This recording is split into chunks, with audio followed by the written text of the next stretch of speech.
17 de junho de 1999, um dia de muita alegria, de muita festa para o Museu da Imagem e do Som, que acabou de completar um ano de existência. Estamos aqui diante do Carlos José de Oliveira, conhecido Carlinhos, grande amigo nosso,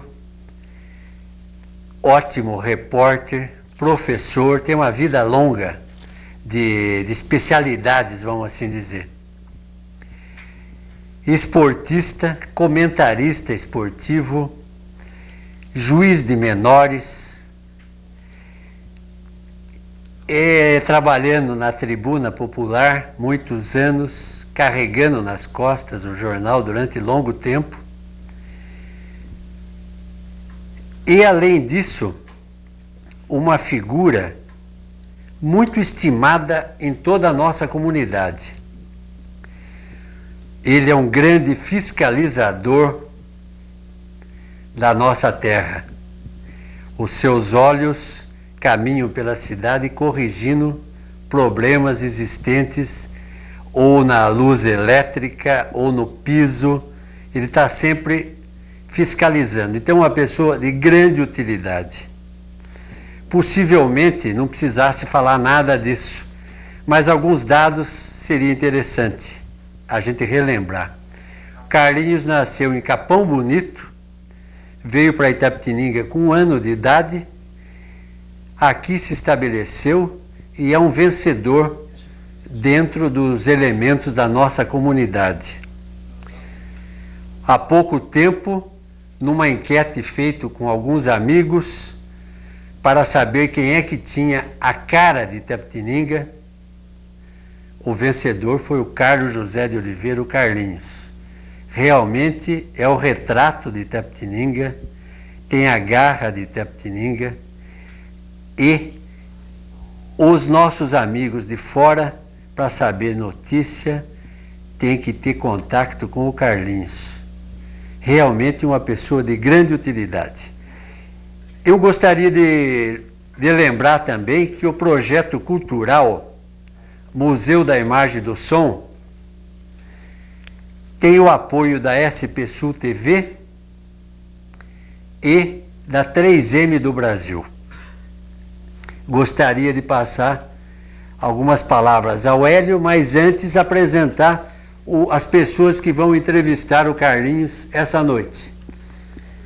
Na outra ponta à esquerda, o Alberto Isaac, jornalista representante do Estadão.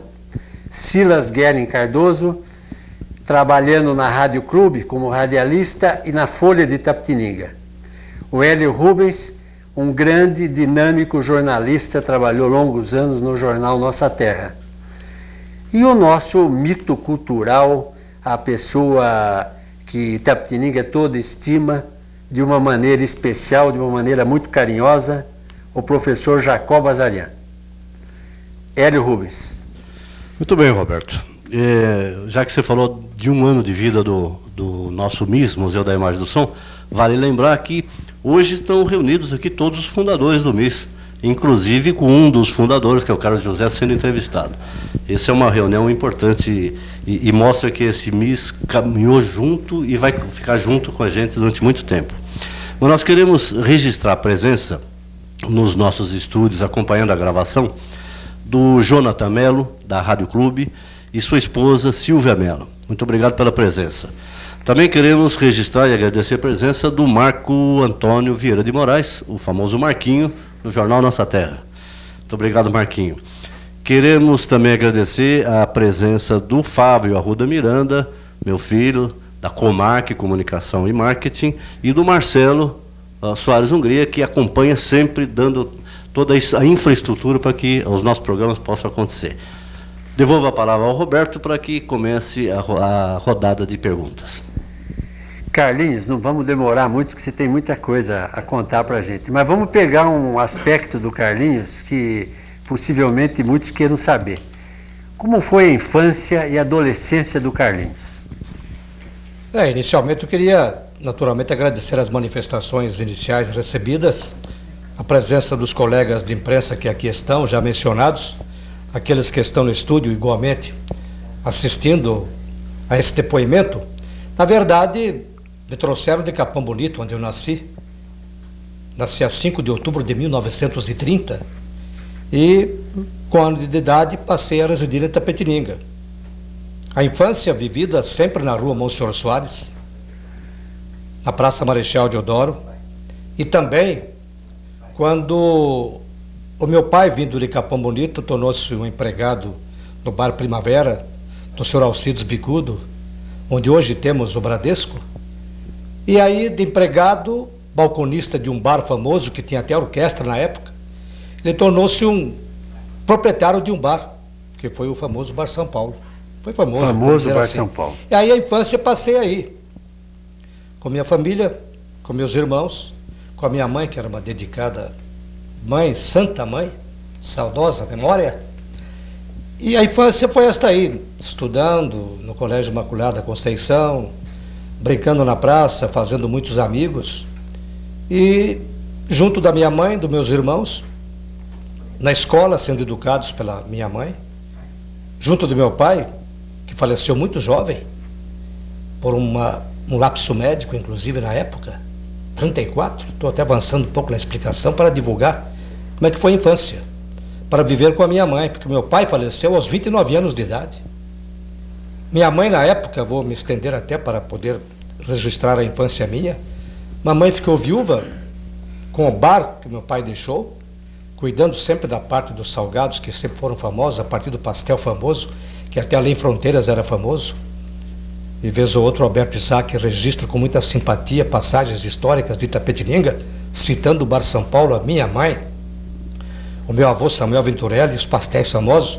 Mas eu fiquei então com o Zé Carlos, meu irmão mais velho, que hoje mora em Adamantina, professor aposentado, diretor de escola, a Tereza, minha irmã aposentada, professora, e eu. Ficamos os três. A Silvinha não havia nascido ainda quando o papai morreu, em 1º de abril de 34. Vou dizer um erro médico, porque permita-me que estenda até nesse detalhe, Roberto e colegas entrevistadores. É que mamãe mandou que papai, não se sentindo bem, tivesse um médico da família chamado médico. A empregada, de nome Ana, foi chamar este médico, confundiu o nome do médico, chamou um outro médico. Mamãe, quando recebeu este médico, se surpreendeu e não pôde dispensá-lo. Ele atendeu meu pai na cama dizendo: ele está com problema de fígado, e cuidou dele durante 10 ou 15 dias. O caso era outro, apendicite aguda. Meu pai, então, agravou seu estado de saúde, foi levado às pressas para Sorocaba, nas mãos do famoso doutor médico estilitano, quando na Santa Casa de Sorocaba, o médico dizia, segundo a minha mãe na época: infelizmente me trouxeram um cadáver. Eu vou abrir, mas não há condições. Operou meu pai, falecendo, foi trazido para Itapetininga. Depois de algumas horas na Quintino Bocaiúva, ali onde temos hoje uma loja de vídeo, ali era uma pensão da minha avó materna. E ela abrigou meu pai durante os momentos no guardamento, daí foi para Capão Bonito, onde foi sepultado. Então minha mãe ficou viúva, grávida da Silvia, irmã caçula, Silvia Maria de Oliveira, com a qual moro. E aí foi a história. Assim foi a nossa infância. Mamãe com os 4 filhos. Meu avô foi chamado para ficar como gerente do bar, o Samuel Venturelli, dedicado ao avô. Minha mãe na cozinha.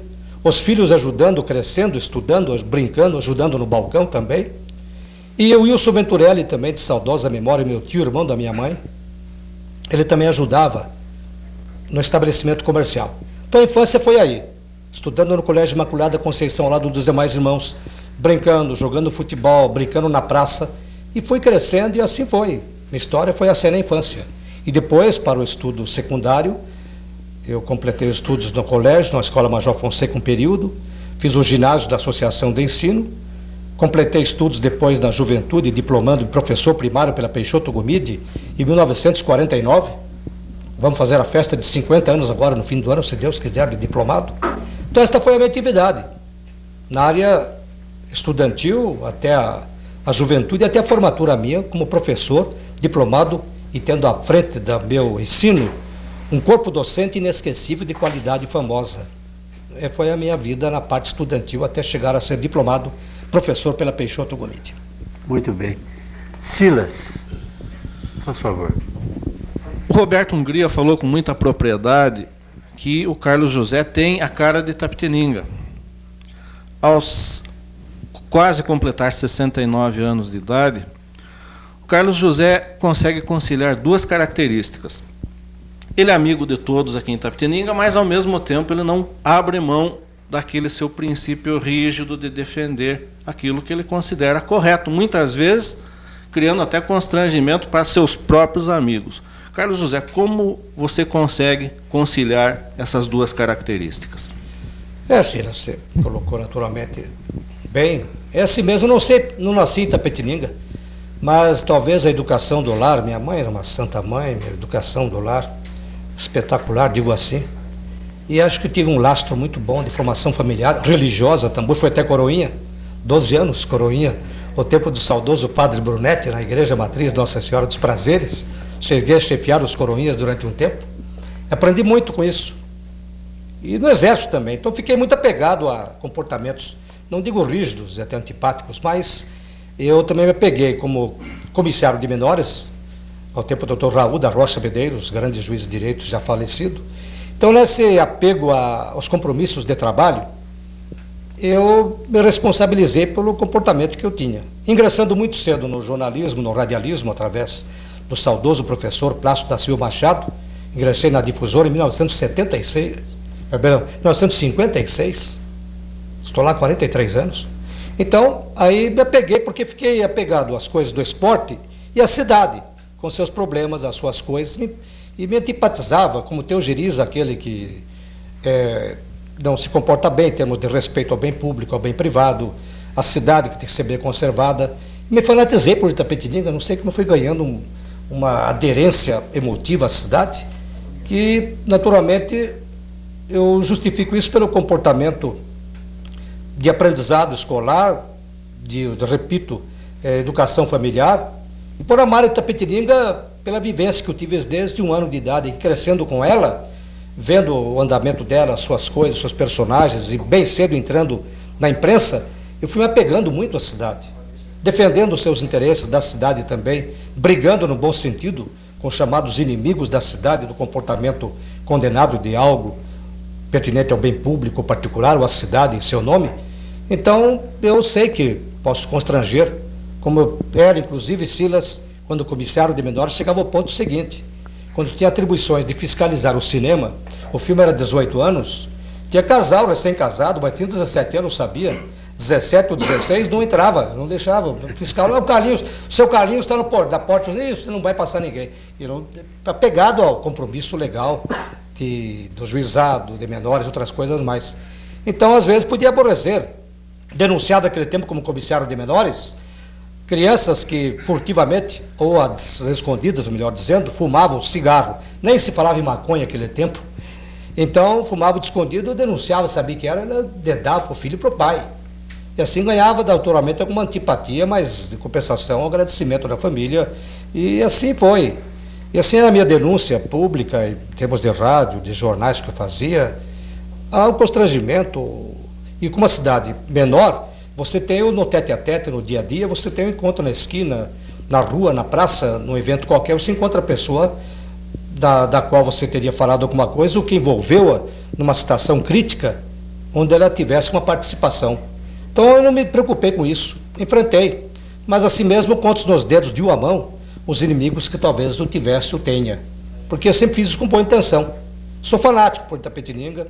A prova é que eu recebi da Câmara o título de cidadão itapetiningano há muitos anos, ao tempo do vereador Luiz Barretti, que foi que concedeu o título, e vereador presidente era o Jaci Vieira Gomes da Câmara. Então essas coisas todas me tornaram muito apegado ao Itapetininga.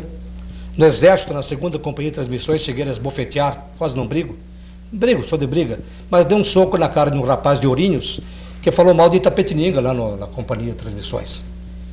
E depois conheci esse professor, esse meu amigo, anos depois, lá na Secretaria Estadual de Educação em São Paulo.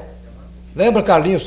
Dei nele, joguei ele até em cima do jipe do Exército, quando ele falou mal de Itapetininga, uma véspera de 7 de setembro até. Dei nele 2, 3 tapas, caiu no chão, separaram. São coisas assim até estiquei-me um pouco, perdoe-me, mas para justificar esse apego a Itapetininga. Adoro essa cidade e vai ser assim até a sepultura, e continuarei lutando assim. Foi assim na vereança, foi assim em todos os setores. Então, Silas, enfrentei situações, algumas talvez constrangedoras, mesmo denunciando fatos certos na justiça, fui responder, embora absolvido, na justiça, denúncias também. E chegando a denunciar até pessoas que trabalhavam comigo, não denunciaram fatos de pessoas ligadas à emissora anterior, digamos, a difusora antiga PR19, envolvi pessoas da difusora naquele tempo, denunciando comportamento político partidário que prejudicavam a minha liberdade de imprensa. E cheguei a denunciar. Então é o desejo de servir corretamente aos compromissos e à minha terra e aos acontecimentos e aos fatos mais decentes, é que a situação tornava-se assim, às vezes, embaraçosa ou constrangedora. Mas o comportamento foi esse desde garoto, da juventude, e continua sendo assim, tenho certeza, até a morte. Carlos José, lembrando, só você citou o título de cidadão itapetiningano, complementaria lembrando que você foi eleito pelos colegas personalidade itapetiningana do ano no setor de imprensa. De fato, lembro muito bem que foi tempo da Jore, e foi, inclusive, havia a Jore e outra entidade, a Secretaria... A Casa da Cultura. Tem o título também, isso mesmo. E somando também, o Roberto falou da minha escolaridade e tudo, eu pensionei, eu me diplomei também, fui orador da turma em 1978, me formei, sou diplomado em bacharel de Relações Públicas e Comunicação Social pela FKB. Isso foi em 78. Carlinhos, o nosso grande amigo, nosso querido amigo Jacó Bazarian gostaria de fazer uma pergunta para você. Fala, Jacó. Antes de fazer a pergunta, permitam-me frisar um pensamento. Carlinhos, eu conheço quase que desde o nascimento. No bairro São Paulo, na Larga dos Amores, onde meu pai tinha uma loja do Barateiro, os pais do Carlinhos tinham o bairro São Paulo, o famoso bairro Central. E ele era a atração desse bar muito querido. Eu me lembro muito bem, Peralta como ele era, andava de bundinha de fora. Todo mundo gostava do Carlinhos, e o Carlinhos não mudou nada nesses 50, 60 anos que não separar desses acontecimentos. Eu me sinto muito gratificado de ter entre meus amigos Carlinhos, como eu já disse. Eu tenho uma pergunta, Carlinhos. Quando eu estava em Moscou, recebi uma carta sua pedindo que eu obtesse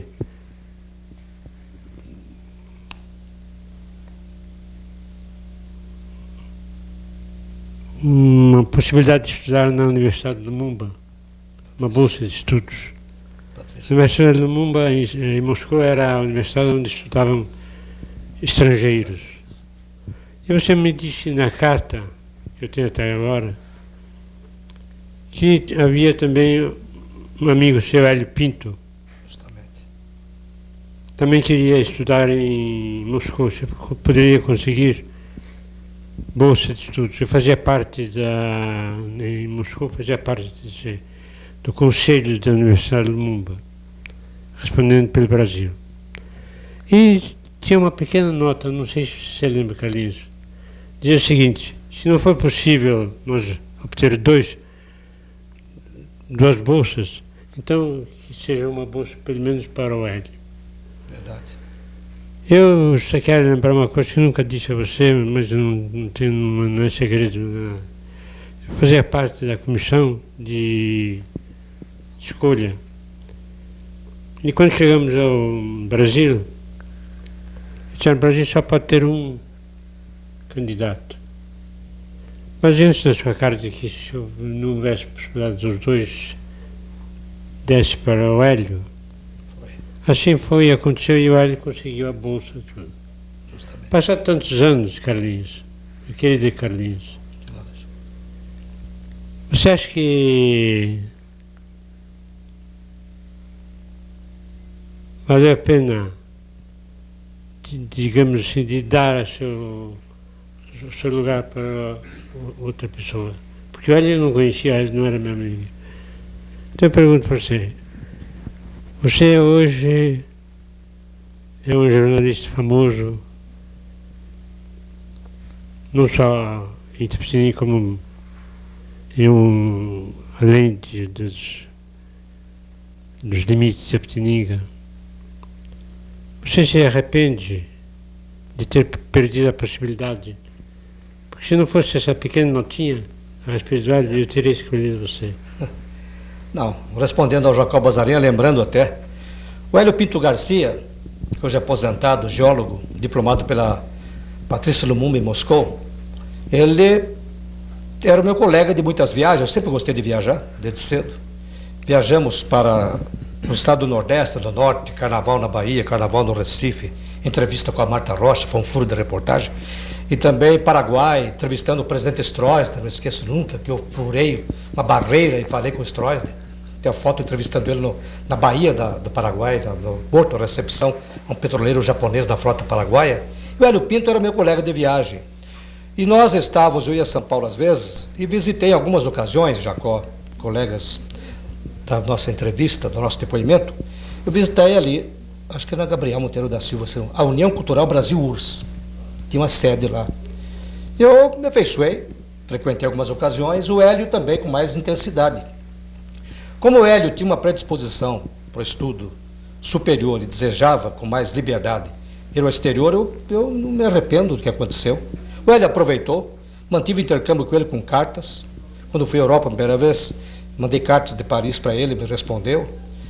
E também o Hélio tornou-se um diplomado geólogo, foi contratado pela Petrobras, esteve no Iraque, o Hélio esteve na Rondônia, fui ao casamento dele até depois, aqui de São Paulo. O Hélio aproveitou bem, geólogo de capacidade, bem empregado por empresas boas, e hoje, estranhamente, está aqui em Itapetininga com a mãe, separado do marido da mãe. O Hélio foi casado, depois separou-se. O Hélio mora aqui, mas está muito recolhido na casa, não sei porquê. Um colega com o qual brincávamos, e a viagem, inclusive, quando lembrei da lembrança da União Soviética, Patrícia Lumumba, eu tinha um interesse na ocasião. Mas eu falei a você, porque o Hélio tinha um interesse maior do que o meu. Por isso a opção, você ouve com muito acerto a opção que você deve, quase que forçosamente, e o Hélio correspondeu, tenho certeza. Não sei se lá em Moscou ele visitava você, ou chegou a visitá-lo, quando ficou 7 anos em Moscou. Mas eu tinha correspondência constante com ele, falava muito de você, do seu dicionário, mas esse acontecimento tivemos realmente. Se o Hélio esteve lá, foi diplomado pela Patrícia Lumumba, que eu conheci depois quando viajei em Moscou, ele aproveitou bem. Acho que foi uma grande decisão, eu acertei. E você mais ainda. O Hélio reconhece isso até agora, não esqueceu disso não. Ótimo. Alberto Isaac, faz favor. Meu grande amigo Carlinhos, companheiro de grandes jornadas e de longa data. E a quem eu saúdo, e igualmente a sua saudosa mãe, que eu conheci muito, e ao seu inesquecível avô Samuel. Carlinhos, eu queria perguntar o seguinte: durante esses 50 anos, quase 50 anos de jornalismo, dentre várias matérias que você realizou, qual foi a reportagem que mais o emocionou? E isso relacionado com Itapetininga. O Itapetininga, eu me envolvi inicialmente no rádio, é bom dizer isso antes. Comecei por escrever como?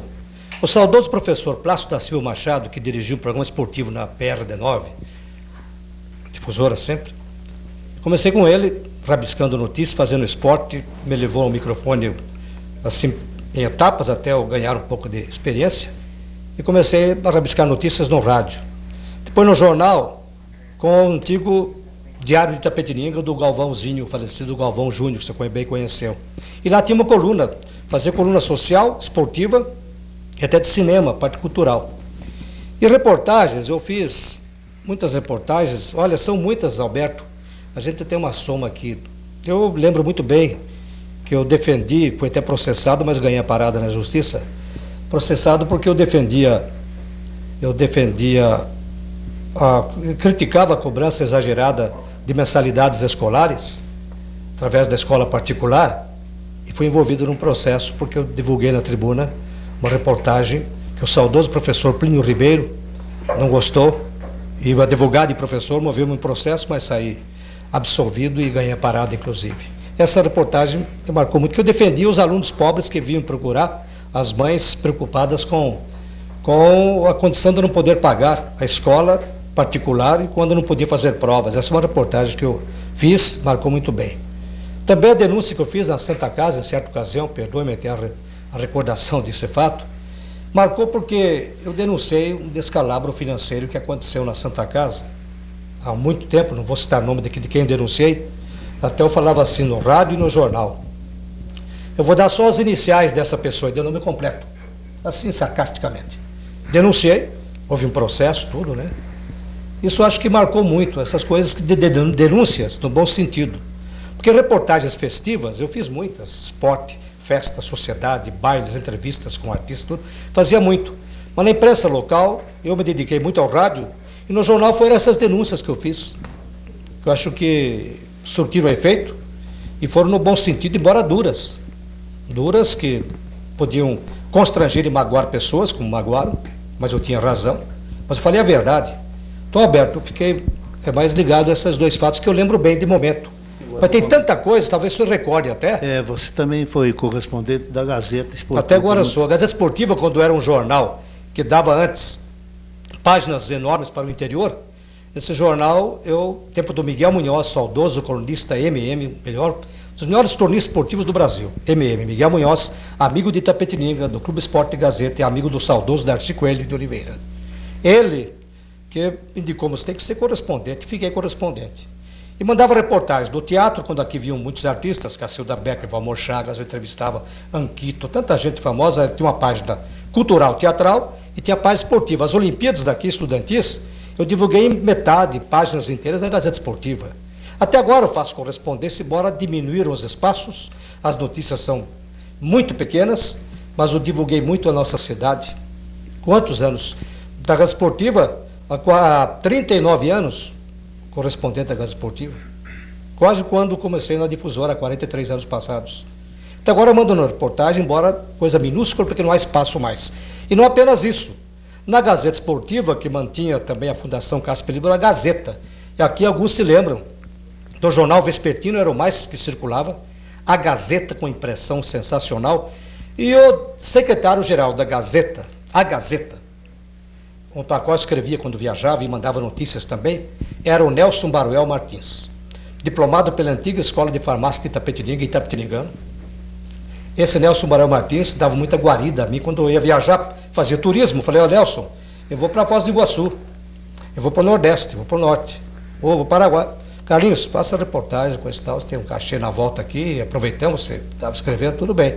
E assim fiz muitas vezes. E outro que era da Gazeta, tinha uma página importante, com a qual colaborei em algumas ocasiões, porque eu pertenço à Associação Brasileira do Folclore, é Rossini Tavares de Lima, Itapetiningano, saudoso já, que tem livros publicados sobre o folclore nacional, inclusive o folclore focalizando Itapetininga, que através dele eu conheci em Natal, uma das minhas viagens, o Câmara Cascudo, na casa dele, tomando café com Câmara Cascudo, o maior nome do folclore brasileiro e talvez da América Latina.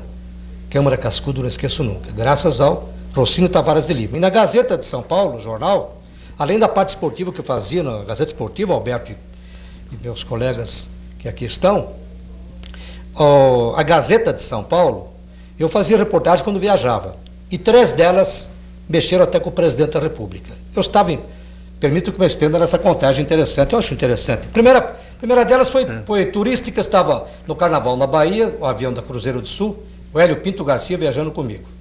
O Hélio Pinto Garcia. Então eu vi a revista Cruzeiro lendo no avião, falei, a Marta Rocha está em Salvador. Falei, Hélio, vou entrevistar a Marta Rocha. No primeiro ano de viuvez da Marta Rocha, ela que ficou viva do Álvaro Piano, um milionário português, morreu acidentado num desastre aéreo, deixou 2 filhinhos, Álvaro Alberto e Carlos, Álvaro Luiz e Carlos Alberto.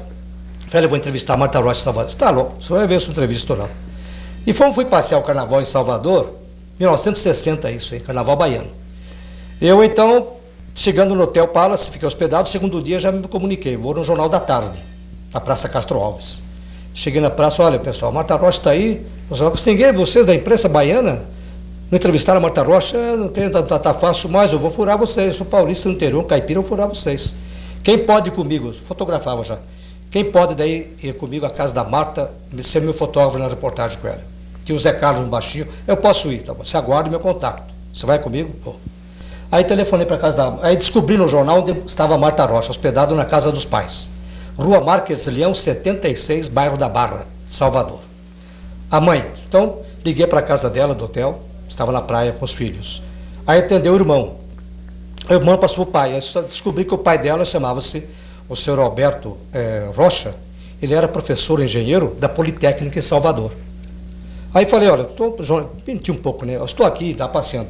É um jornalista de São Paulo, da Gazeta, veio especialmente entrevistar a Marta Rocha no primeiro ano de viuvez dela, que ela ainda é Miss Brasil para todos nós.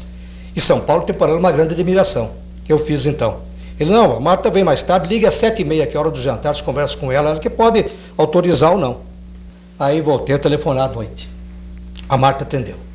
Expliquei, menti um pouco, aí estou com um colega aqui, eu sou jornalista da Gazeta de São Paulo, estava passeando, mas também fazia reportagem para a Gazeta, né? Tem um fotógrafo comigo também, Marta, preciso da sua mensagem a São Paulo, não quero tomar seu tempo. Mas você viu a revista Cruzeiro? Eu sei, mas nem entrevistaram ela.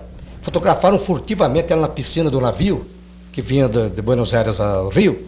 Ela com os filhos na piscina do navio, mas não entrevistaram a Marta Rocha. Tem no Cruzeiro, a revista Cruzeiro famosa. Aí a Marta, olha, eu vou fazer o seguinte, eu vou ficar aí, eu quero... As perguntas você responde se puder, Marta. Porque se interessar, você responde. Eu quero... São Paulo quer, eu vim aqui para isso. Aí menti. Então vem aqui amanhã.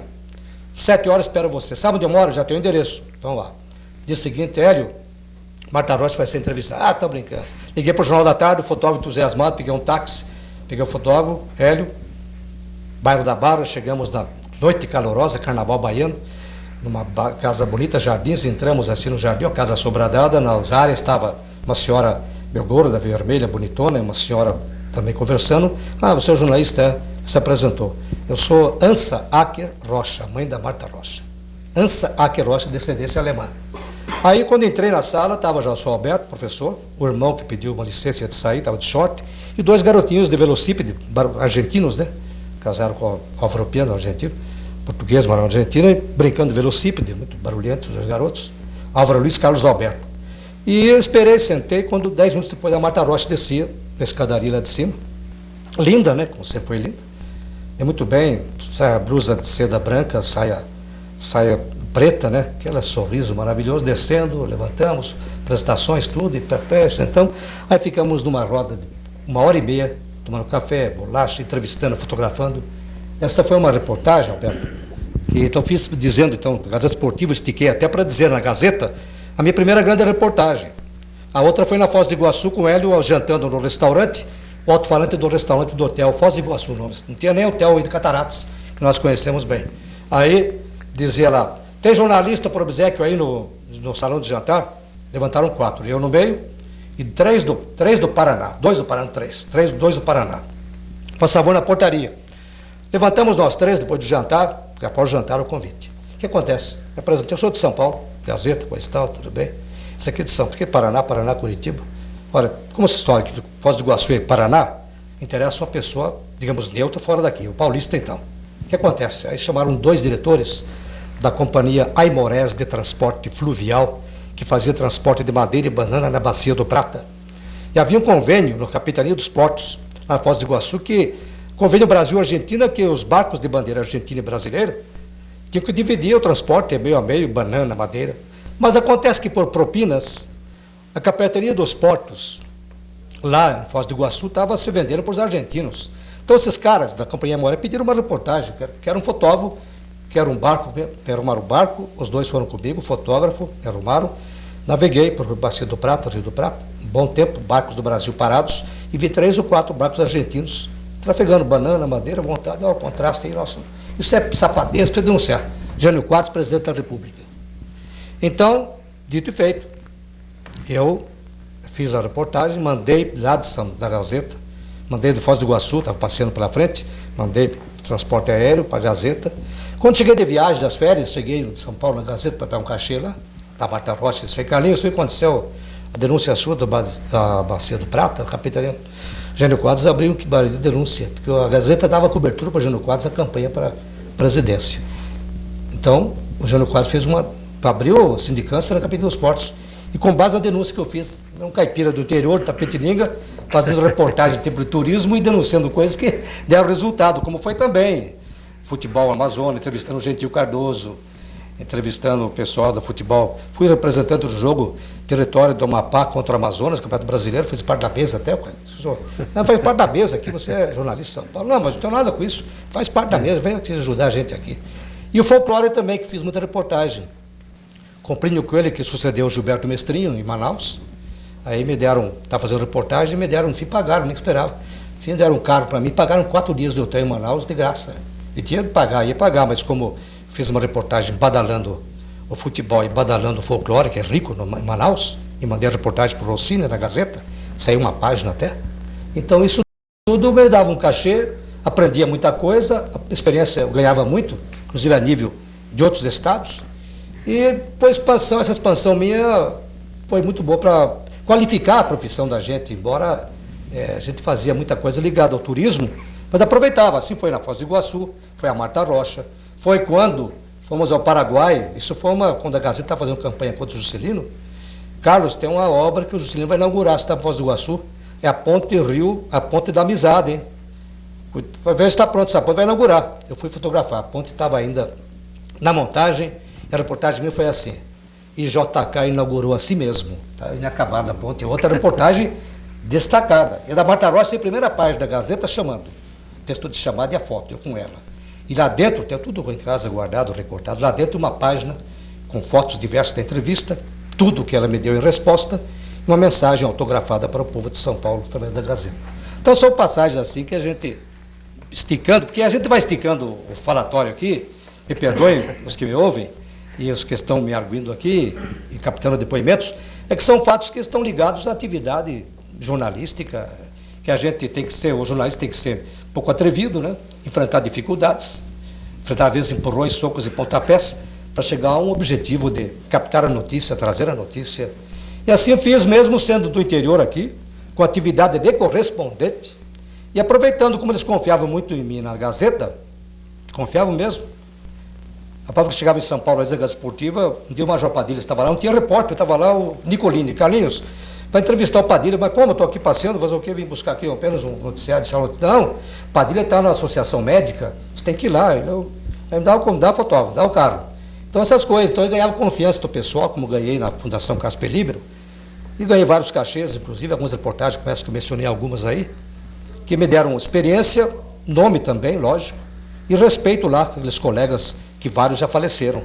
Mas eu tive uma atividade, e até agora na Gazeta Esportiva, sou correspondente. Essa garra sua realmente é muito apreciada pela comunidade, pelos itapetininganos aí. Você mostrou o setor, a parte de repórter.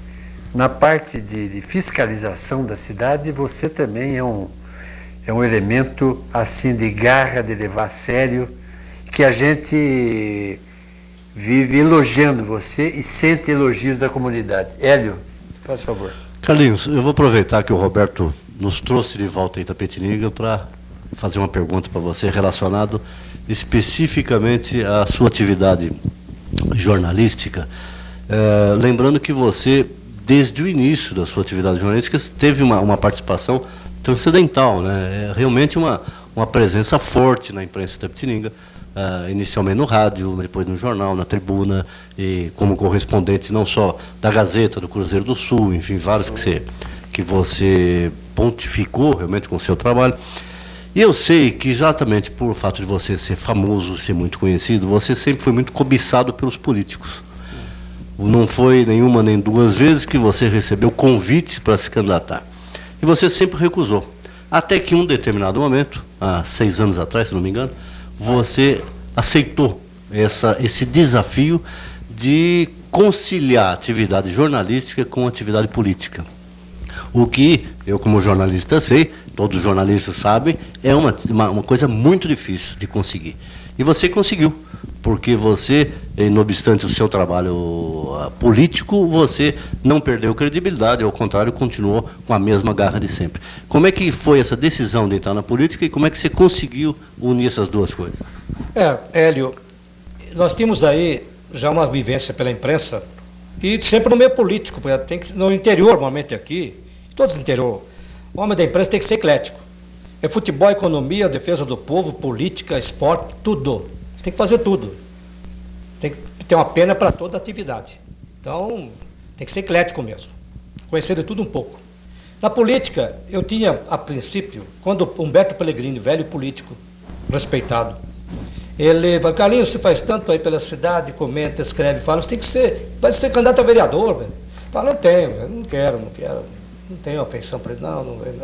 E foi assediado, Torcida Albuquerque, por 2 ocasiões. Carlinhos, entra num partido, seja candidato, a gente ajuda você vai ser candidato a vereador, você tem que ser vereador, tem que ajudar a valorizar a Câmara, falava assim, né? Falei, não quero. O que aconteceu em certa ocasião? Na difusora, aí foi assediado por José Menck e outros para entrar no partido. Em minha casa, falaram, tem um partido tal, começou a crescer partido, PF, PSV, uma coisa assim.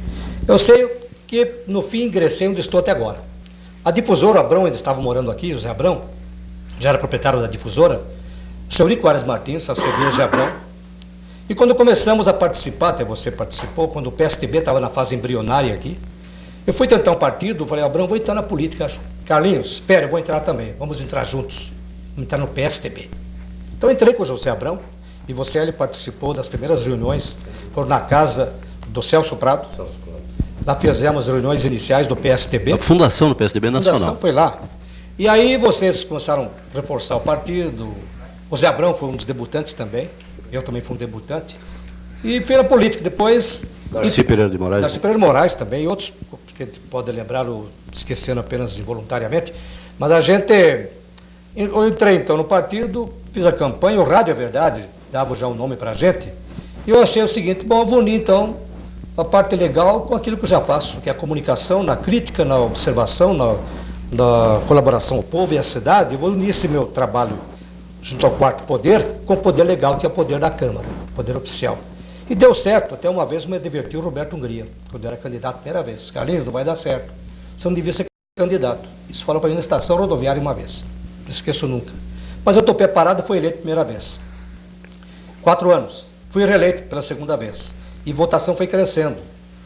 E nessa última eleição, quando muito mais ajudei aqueles que sempre procuravam a gente, procura até agora no rádio, procura a gente em casa até agora para uma ajuda, orientação, a gente não dispensa colaboração, mas eu, quando tive mais votos, e pelo PSTB, coligação, sempre o mesmo partido como eu estou até agora, eu tive mais votos, porém a coligação não me ajudou muito. Eu fiquei atrás de 6 vereadores com votação menor do que a minha, e na terceira tentativa não me elegi. Então fiquei 8 anos na legislatura, fui vice-presidente da Câmara, secretário-geral também, e acho que foi um bom aprendizado. Não sei o que vai acontecer pelo futuro.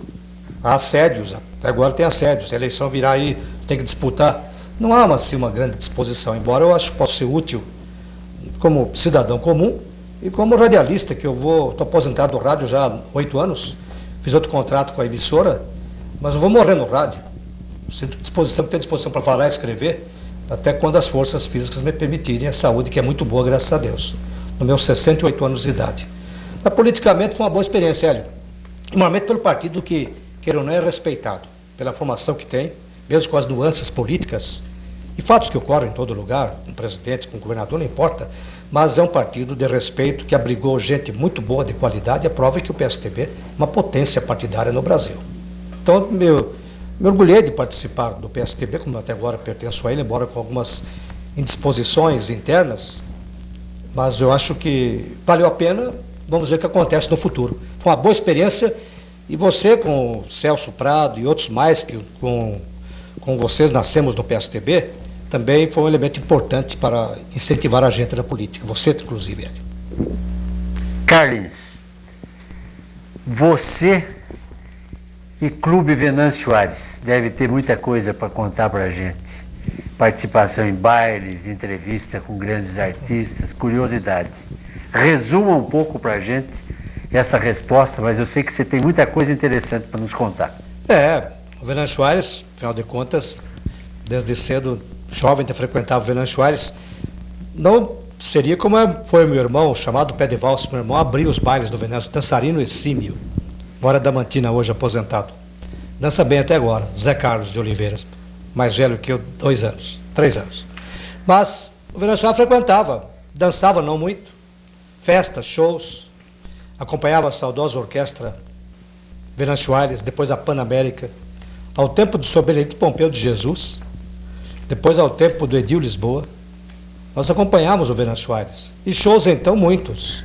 Desde o tempo do velho salão do Venâncio Aires, Trio Nagô, os grandes shows que aconteciam em São Paulo eram trazidos para cá, grandes artistas, o grande show para a homenagem ao saudoso Almir Ribeiro, quando aqui veio uma delegação de artistas famosos de todo o Brasil, para show no Venâncio Aires, baile e show no Cine Aparecida, que existia antigamente, onde hoje está a indústria Magista de confecções.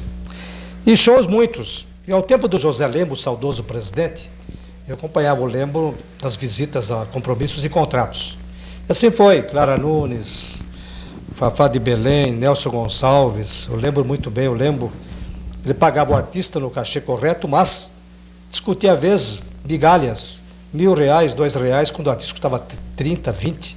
Ele discutia, mas era de uma honestidade, defendia o clube de unhas e dentes. Então, foi marcante. Desde a obra também da sede campestre, que foi um ponto de partida do José Lembo, quando o orador era o Joaquim Fabiano, da diretoria. O Joaquim Fabiano era orador da diretoria e não era muito favorável à sede de campo. Ele fez o discurso da pedra fundamental da sede campestre, que hoje é um dos cartões de visitas de Itapetininga, obra de José Lembo. Como foi a obra também da ampliação da sede social e uma saraivada de eventos, além dos bailes, das orquestras, dos grandes shows. Esqueço até tem muita coisa interessante em show. E os artistas que vinham apresentar os bailes das debutantes, artistas famosos da Globo, tantos mais. Roberto Carlos, inclusive. Roberto Carlos fez 2 shows uma vez, quando o Roberto Carlos veio a primeira vez no Cine Itapetininga, hoje Itapetininga, antigo Cine Holana, RC7, Roberto Carlos, com seu grupo na fase da Jovem Guarda. Lotou o cinema. Veio depois no Cine, veio depois no ginásio Mário Carlos Martins. E no Venâncio Aires depois, onde um fato curioso. Lembro preocupado, como sempre preocupado com as coisas corretas, que era um gentleman em honestidade, o Roberto Carlos chegou cedo, 1h30 antes do show, plateia lotada, o salão lotado, no show Giro pelo Brasil, show completo com aquela orquestra dele, um show maravilhoso. E a orquestra não chegava, o Roberto Carlos preocupado no camarim, e o empresário também, eu lembro mais ainda, plateia lá esperando, atrasou 1h o show, 1h15, a banda de Tapecerica da Serra, a orquestra, aliás. Depois vinha voltando, o Roberto Carlos ficou furioso, né? Aí chegou a orquestra já pronta, arrumadinha. Aí o pessoal foi o Fernando, que faleceu, era empresário do Roberto Carlos, faleceu até vítima de câncer. José Lembo, Carlinhos, vai no palco, explica a plateia. Eu falei, eu não vou explicar nada. Me perdoa, se eu não explicar a plateia, não estava enfurecida, mas estava impaciente, mas ainda bem comportada. E o Roberto Carlos, lá, aborrecido, no camarim, preparadinho. A mãe dele veio com ele essa vez aqui, fez aniversário aqui, a mãe dele. E a banda, a orquestra não chegava, 30 figuras, né? No fim chegou aqui, foi um alívio, né? Aí, abertura, tudo bem, mas foi uma passagem interessante. Estou atrás do show do Roberto Carlos do Venâncio Aires, depois foi uma maravilha, 1h30 de show. E também uma vez, quando o falecido artista da Globo, muitos debutantes, apresentavam debutantes aqui, eu esqueço nunca, agora passou um branco o nome dele, ele faleceu até não há muito tempo, da Globo, baixinho, terno branco, baile dos debutantes, que a gente sempre colaborava em apresentação, ajuda. O que aconteceu? Ele dançava com as debutantes, de repente, o zip da calça arrebentou, ficou uma situação constrangedora. Saiu correndo do salão, lotado, saiu correndo para o camarim. E o que aconteceu foi trazer ele, a minha calça, coisa e tal. Aí tinha uma mulher no Venâncio Aires, da parte de serviços gerais lá, sabia costurar, chamamos a mulher no camarim, ficou parada 15 minutos no baile, até costurar a calça do... Pena que eu não posso lembrar o nome dele agora. Você já lembra? Já lembro. Aí voltou a plateia, continuou depois o baile, foi uma passagem curiosa. A outra foi o segundo show do Moacir Franco no Apogeu Itapetininga, quando, lotado o salão, ele cantava seu sucesso no meio do salão. Antipaticamente, estupidamente, um casal levanta da mesa e vai dançar, quando a atração do show era o Moacir Franco. O show era ele, os casais saíram dançando ao canto do Moacir Franco. Ele ficou assim, a plateia ficou abismada, né? Eu já fui por lá para tentar serenar a situação. O Moacir Franco pegou o microfone, colocou no salão, voltou, abandonou o show, foi para o camarim. Aí foi atrás dele. Falei, aconteceu. eu não vou cantar para só dançar aquele casal lá. Aí o casal foi suspenso 1 ano, o marido, né? Suspenso 1 ano, eu fui marotamente depois, antes do Moacir Franco voltar, depois de 15 minutos, ele continuou o show, foi aplaudido em pé, sucesso. Eu fui de dedo em riste, não tinha nada com a diretoria, estava apresentando o show. Dedo em riste assim, para todo mundo ver, assim na mesa do casal, advertindo pelo que fizeram, saíram do salão, foram punidos 1 ano de suspensão do clube. Foi uma passagem curiosa do Moacir Franco, um apogeu, essa é uma passagem. Os bailes e os shows foram muitos, né? Clara Nunes, vamos esperar a Clara Nunes, inclusive, em São Paulo, no avião. O Corinthians ia para Porto Alegre, estava no aeroporto de Congonhas, Roberto, para completar. Estava no aeroporto de Congonhas, e eu vou esperar a Clara Nunes com ônibus e carro. Até o carro quem cedeu foi Arlindo Calucci, presidente do Venezuela, José Lembo. Clara Nunes tinha vindo de Brasília, desceu do avião, tanto mancando, o que aconteceu com ela? Ela disse que não. Um rapaz foi tirar um pacote de cima, com uma garrafa, não sei porquê, caiu em cima da minha coxa aqui. Tomei uma machucada na minha coxa, mas tudo bem. E o Corinthians, eu trazer com pressa a Clara Nunes para Itapetininga, estava o Corinthians Paulista lá no aeroporto e viram a Clara Nunes, ei, Clara, e levaram a Clara Nunes, tomaram do meu braço e levaram no meio para dar autógrafo. Aí vamos lá, a Clara Nunes veio comigo. Clara Nunes foi ver o conjunto dela, o nosso samba, e chegamos em Itapetininga, tudo bem. Mas antes, passou na farmácia, pedi a coxa dela aqui. E Carlinhos, eu quero, vamos mandar, eu quero meia dúzia de Skol, bem gelada, latinha. Estamos tomando, tomando geladinha, mineira. Chegamos em Itapetininga, hotel, descansando, belo show ela fez. Depois do show, o pessoal tinha jantado antes, o músico, falaram era jantar, né? Uma passagem também. Aí de madrugada, falei, cara, 3 horas, restaurante, localizei um saci aberto. Aí estavam lavando o saci, cheguei com a Clara Nunes, o secretário, mais um músico, eu, na perua dela, olha, eu levantei assim um todo lá do saci, churrascaria saci, ó, pessoal, estava fogaça lá. Jantar aqui, Clara Nunes está aqui para você jantar. Opa, foi um reboliço lá, tudo limpinho, arrumaram. Ficamos lá das 3h30 até 7 da manhã, tomando cerveja e comendo churrasco. E ela contando a vida dela, muito simpática. Depois, aí uns amigos de Umbanda queriam homenageá-la no Hotel Colonial, homenagearam.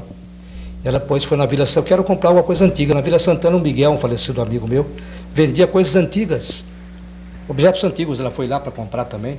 Então foram passagens curiosas, como vários artistas, né? Foram passagens sempre fenomenais, grandes shows, grandes acontecimentos. Venâncio Soares é, de fato, na vida política de Itapetininga, ela era o chamado termômetro político, era um clube de lançamento de nomes para a política itapetiningana. Muitos lá se projetaram para a prefeitura, para a vereança e em partidos políticos, porque o Venâncio Soares era um clube de fundamentação política e de lançamento de candidaturas também. Jacó Bazarian, sua pergunta. Carlinhos,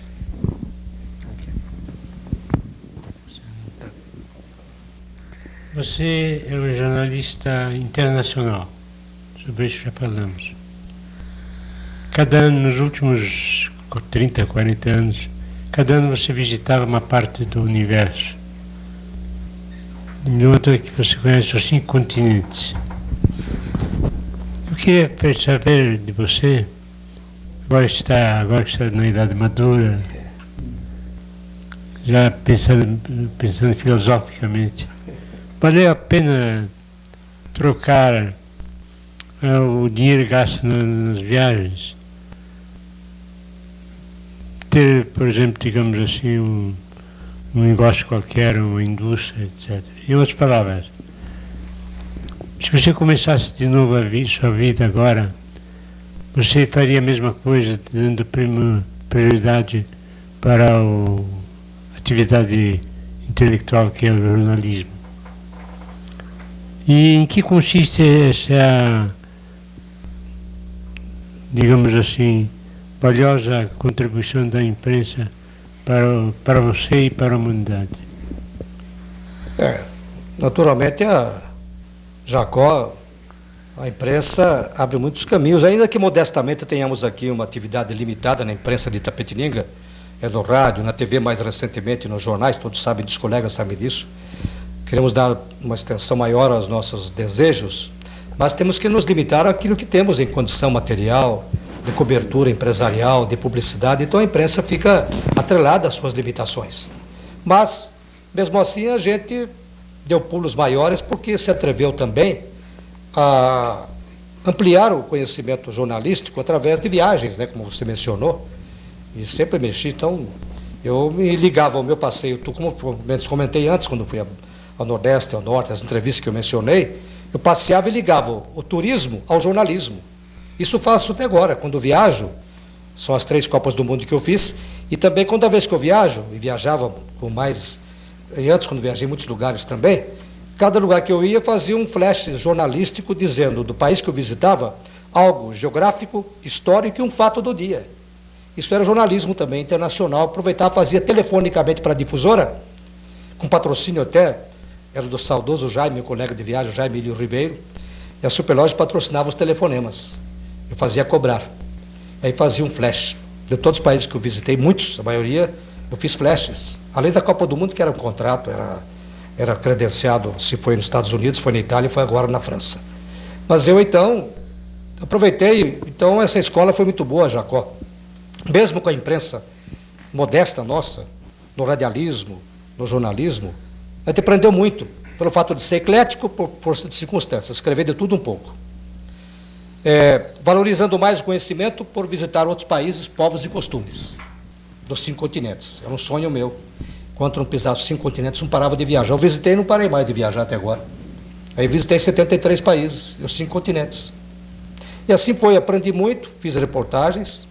A Copa é uma demonstração do que eu pude fazer lá, embora a única emissora no interior credenciada era nossa. Era um jornalismo, então aprendi muito.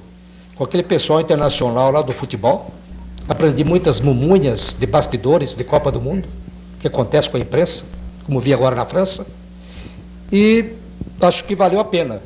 E se eu começasse tudo de novo, eu começaria, como eu comecei, pelo rádio, pelos jornais, e continuando a viajar. Sou fanático por viagem. Silas, por favor. Carlos José, a ousadia é uma característica marcante sua. Isso fez com que você, como representante da imprensa do interior, muitas vezes ultrapassasse a chamada grande imprensa.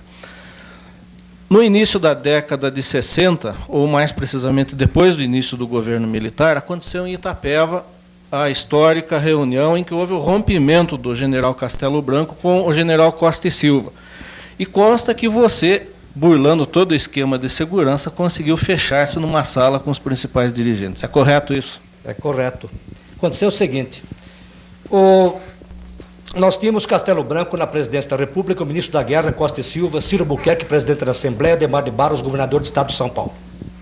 E as manobras do Exército aconteceram numa área rural entre Itapeva e Itaberá. Joaquim Aleixo Machado, prefeito de Itapetininga. João Acácio Leite, um dos seus assessores, fui convidado, fui. Levei o gravador da radiodifusora, aquele gravador pesado de rolo, é muito bem esse gravador, pesadão, vamos lá, tentar alguma coisa. Castelo Branco e Ademar, Costa e Silva, tentar alguma coisa. E fui. Acontece que, no palanque armado para que as manobras militares fossem vistas pelas autoridades principais, e Ciro Buquerque, Itapetiningano, por adoção, e amigo da gente, propiciou-me que eu chegasse mais perto dessas autoridades principais. E Joaquim Aleixo Machado, que tinha uma afeição extrema pelo militarismo, Joaquim Aleixo até não queria, isso é verdade, falava sempre, eu não quero Câmara nem Assembleia, é bom ser militarismo sempre. Favorável a ditadura até no bom sentido. Joaquim Aleixo Machado falava isso. E quando ele ficou junto aos militares, se empolgou, eu estava junto com ele, João Acácio Leite, falecido também. No palanque ficamos, também muito bem, que o Salomão Pavlovski, de Sorocaba, grande repórter, furão, inteligente, meu amigo, saudoso hoje, falecido, ele tentou furar o esquema, já estava no palanque, o único que estava lá. Tico-tico da Bandeirantes, 10 ou 8 repórteres embaixo, eu no palanque, esse cara de Tapetininga aí, pô. Predileção, o Ciro me protegendo, e eu com o gravador, ficando ali, mas não podia gravar nada por enquanto. Saímos de lá, aí passou rapidamente Itapeva, uma Castelo Branco, uma comitiva, e subiu na sacada do clube itapevense para dar uma mensagem às autoridades e povo que estavam lá. Eu penetrei com o Ciro e gravador na mão e fecharam a porta, a segurança não entrou, só eu entrei. Aí o único que gravou a mensagem do Castelo Branco fui eu. Gravei lá na frente, coisa e tal, o pessoal lá embaixo enfurecido e eu lá em cima sozinho. Terminou a reportagem, o que aconteceu? Fomos numa sala, antes disso, aí o Tico-Tico, Carlinhos, tem que prestar essa gravação para mim. Tico-Tico, amigo da gente, ligado ao Gaúcho, Tapetininga, né? Bandeirantes, famoso, tudo mais, repórter, foi aquela chupar a reportagem. Olha lá, 4, 5, Tico-Tico foi preto primeiro, né? Chupou a reportagem, eu passei. Aí tinha um almoço na Fazenda América, muito famosa lá, Paulo Costa e Silva, todo mundo. Aí na sala, Ciro também lá, Paulo Carlinhos, Ciro me empurrava. Aí estava eu, sozinho no sala, Ciro Buquerque, Costa e Silva, Castelo Branco, Adhemar de Barros. Aí entrevistei o Adhemar, entrevistei o Costa e Silva, já tinha feito a segurança, não deixou chegar mais no Castelo Branco, o estava sozinho, tinha 8 pessoas na sala. Aí fomos ao almoço, né? E depois o Joaquim Aleixo também ficou muito apegado. O Joaquim Aleixo apareceu uma cena, fui lá, o Joaquim Aleixo até fotografei, ele no pescoço do Castelo Branco, andando no jardim da chácara, e cochichando. Falei, o que o Joaquim Aleixo está cochichando no ouvido do Castelo Branco? Não sabia o que, nem contou, apenas batendo um papo. O Castelo gostou do Aleixo, porque era um cara assim, simpático e simplório, né? E essa passagem foi inesquecível. No jardim da Fazenda América, Itapeva, Castelo Branco sendo agarrado no pescoço pelo Joaquim Aleixo, cochichando, andando no jardim, conversando, né? E a entrevista que eu fiz, que o pessoal chupou, foi um furo de reportagem, Silas. Isso aconteceu realmente, porque a gente foi um pouco atrevido, tinha o Ciro Buquerque na retaguarda, e fez um furo de reportagem realmente. Foi um dos furos que eu fiz. E naquela área ainda do tempo do regime militar, segurança, tudo mais, né? E assim foi também com o coronel Joinville, uma vez, na Pirassununga. Eu furei um esquema, desci de avião com ele na hora de convidados, na festa famosa lá da Pirassununga, entregado os padrinhos. Eu tive com os ministros, o ministro Geisel e também com o Médici. O Ciro tem Médici, o Laudo Donatello, o governador. Aí não pude chegar na presidência, embora me apresentasse pessoalmente, não pude entrevistar, mas entrevistei todo o ministério. Enquanto a imprensa estava do lado de lá, separado, estava aqui, porque eu penetrava com pessoas que... Então fui muito penetra. Embora um caipira do interior assim, de rabiscar notícias, com limitação que temos no interior, mas aprendi muita coisa com o Salomão até de Sorocaba, Centrão, concurso Miss São Paulo, fizemos assim, e assim foi. Essa foi uma reportagem que eu furei, realmente. Alberto. A propósito, dentre essas inúmeras reportagens que você fez, qual é que é no setor econômico, social, esportivo, político, qual é o político que mais lhe impressionou? Bom, eu tive a oportunidade, eu levantei uma passagem curiosa em Jundiaí, quando consegui, porque o assessor dele militar era itapetinigano, Ney, era coronel Ney. Rademacher, vice-presidente da República. Essa passagem foi curiosa porque ele deu a resposta, entrevistando a mensagem do Rademacher para Itapetininga, difusor, olha, falou assim para mim, tudo bem, repórter, essa emissora que eu ouço sempre, né? Havia lá em Brasília para o Rademacher, então eu falei, para agradar a gente, foi uma besteira dessa. Então, passagem curiosa. Agora, Eugênio Quadros, pelo fato de Eugênio Quadros, da maneira como atendia a gente e respondia, o Eugênio Quadros me impressionou pela maneira dura, franca, patética às vezes, entrevistando várias vezes como governador de São Paulo. Ele era um homem que, para a imprensa, ele era áspero às vezes, né? Não tinha papas na língua para falar, divertir, chamar atenção. Me impressionou muito porque era muito franco, né? Franco, inclusive, como governador, que recebeu a gente em palácio com algumas delegações da Itapetininga. Adhemar de Barros impressionava pelo populismo dele. Em Itapetininga, ou no palácio, não esqueço nunca a entrevista que fazia, aquele tipo bonachão de Adhemar de Barros. Não esqueço nunca essa passagem de Itapetininga, de Adhemar de Barros. Na véspera do suicídio de Getúlio Vargas, ele estava na Praça Marechal Deodoro fazendo um comício para a campanha dele. Lotada a praça, ele dissecou tudo que podia dissecar da figura de Getúlio Vargas, massacrou em crítica na noite. No dia seguinte, posando na casa do Ciro Buquerque, ele acordava pela reportagem do Tico Tico Bandeirantes, ele era acordado dizendo, Getúlio Vargas suicidou. Você fez uma mensagem para Bandeirantes, estava lá essa hora, exaltando o Getúlio Vargas, que figura inesquecível, importante, o Brasil perde um grande líder. É o contraste de político. O Adhemar de Barros era assim. Como foi a inauguração da CEAGESP Itapetininga. Então tivemos o Ciro prefeito, Pedrinho Correia Franco, saudoso colega comigo na reportagem, fazendo ao vivo de lá. É muito bem que o Mário Benner era o secretário da Agricultura, ele discurso assim, o Adhemar de Barros tinha esse comportamento. Então ele começou a falar, deixou, Mário Benner falou, Mário Benner falou assim, Mário Benner, microfone, curto e grosso, hein? Quando o prefeito falou, ele puxou o papel assim, tá muito bom, falou o que tinha que falar, agora falou eu. O Adhemar tinha um comportamento assim, então como populismo, e o povo gostava dele, aquela coisa, aqui xingava, brincava, o Adhemar me impressionava maneira fácil de conquistar o público, mesmo com mentira, brincadeiras. Ele era um político que impressionou muito. O Jânio, pela maneira séria e áspera que tratava a imprensa e falava. São dois homens que eu... Agora, a serenidade de um Carvalho Pinto impressionava a gente, né? Isso de uma fidalguia, de uma inteligência. Conheci o Carvalho Pinto através do Sidney da Cunha, que me colocou no DR, embora fosse um concurso, e foi o homem que, deputado 2 vezes aqui, era carvalhista, lá o Donatel também. Então, Carvalho Pinto, pela serenidade e honestidade, populismo, a maneira como se pronunciava e mentia muito, Ademar de Barros, e também o Jânio, pela maneira como às vezes se entrevistar, ele já vinha dando uns cutucões na gente, áspero, mas atendia a gente, né? Então, alguns impressionavam, era muita diversificação de comportamento, né? Isso marcou muito, conhecendo essas pessoas, né? Como mais recentemente, nas entrevistas mais recentes, com governadores e ministros e secretários, que a gente faz, como agora, recentemente, o Mário Covas, né? Hélio Rubens. Carlinhos, eu queria, já que você está falando em grande personalidade, eu queria que você contasse algumas passagens suas com uma grande personalidade, talvez a maior de Itapetininga, chamado Jacó Bazarian. Ah, sim. Bom, o Jacó, ele podia falar mais. Bom, o Jacó já mencionou, ele me carregou quando era vizinho. Pouco Jacó é vizinho na Praça Marechal Deodoro, loja do Barateiro, na esquina, onde é o Venâncio Soares hoje. Eu aqui no Bar São Paulo, tem um prédio nosso, uma parte é nossa, aquele prédio lá, de 4 andares, no calçadão Monsenhor Soares. Eu ia nas lojas do Barateiro, o Jacó também tinha frequência no Bar São Paulo. Mas o Jacó depois, eu lembro muito bem numa revista Cruzeiro, que vi a fotografia dele, espécie de, foi expulso do país, ou fugiu, quase que banido, não sei. Foi banimento? Não é. Quando saiu do Partido Comunista, qual foi aquela vez? Que você deixou o Brasil e foi para a França. Ou foi para a França inicialmente, né? Foi expulso do Brasil. Expulso do Brasil, isso eu lembro. Foi para a França. Ah, Depois de 2 anos foi expulso da França. é. Foi para a Rússia. E 16 anos depois, para não ser expulso, eu mesmo saí da... E voltou. da guerra. Voltou, pois é. O Jacó era uma figura que eu tive... Ele teve mais contato e conhecia mais a minha vida pela infância do que eu dele como adulto, logicamente. Mas o Jacó impressionava a gente.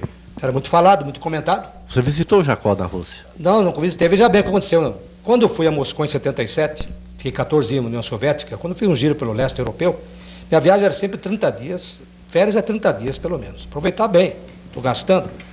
Então, o que aconteceu? Fiquei 14 dias na União Soviética, fui então conhecer. Fui a Minsk, Smolensk, Brest, Novgorod. Quando eu fui a Moscou, eu já tinha o endereço do Jacó. Porque o Jacó, quando o Jacó veio ao Brasil, antes até diziam que o Jacó veio aqui participar do golpe, e quando aconteceu o golpe depois de 31 de março, lembra, de 64? Nada disso, lógico. Ele veio com a Zina. A Zina veio conhecer o Brasil. Eu acompanhei você em alguns lugares, o Jacó e a Zina, como o Cicerone, negócio de Cicerone Itapetininga, de muitas pessoas. Eu acompanhei a Zina, já falecida, infelizmente, e o Jacó nos passeios. Depois voltaram, coisa e tal, aí conheci a Zina aqui. Quando eu fui a Moscou em 77, dentro dos passeios que eu fazia, reservei sempre 2 dias. Telefonei para o Sacha. O Sacha não podia entrar no hotel, porque o regime comunista, tempo do Brezhnev. Sacha é o filho do Jacó. Filho, Sacha, jovem, né? A Anitta também, sua filha. Aí o que aconteceu? Telefonei, o Sacha foi para o hotel perto da Praça Vermelha, Hotel Rússia, tem lá do leste, norte, sul, leste e oeste. Norte, sul, leste e oeste. Para entrar, eu estava no lado leste. Para ele se comunicar comigo, o Sacha, que morava em Moscou, tinha que ter autorização para eu descer de lá e falar com ele na portaria, no lobby do hotel, não podia subir. Assim era. Mas eu passei com ele algumas ocasiões, fui à sua casa, e na casa que eu fui do Jacó Bazarian em Moscou, nesse apartamento ele não conhecia. Quando ele ficou, já estava no Brasil, o Jacó, em 77, foi de julho, entre julho e agosto, eu visitei o Jacó Bazarian, almocei lá muito bem, jantei, fiquei o dia todo, vi as lembranças da Zina, que ela falava um português razoável. O Sacha tinha já vindo ao Brasil uma vez, tinha a bandeira de FKB no quarto dele. A Anitta, depois veio para cá, casada, a Anitta, simpática, sua filha também. Aí eu conheci aquele famoso, tinha um gato bonito na sua casa, uma sala com piano, tinha um gato gigantesco, lindo, não esqueço disso. E o apartamento, embora os prédios de apartamentos em Moscou, que eu conheci em 77, eram erguidos assim, rapidamente, pré-fabricados, em zona interessante, que na zona residencial caminhava o metrô, não mais o metrô luxuoso, que é o mais luxuoso do mundo, aí parou o luxuoso, é o metrô prático. Metrô, gás, água, luz, telefone, tudo caminhava já na extensão dos prédios construídos. Era uma estrutura elogiável, embora modesta. O Jacó, ao contrário, o apartamento dele é para a família dele, mas eu visitei apartamentos de 77, perto do seu, em que havia um banheiro coletivo para 10 famílias. Havia um banheiro coletivo.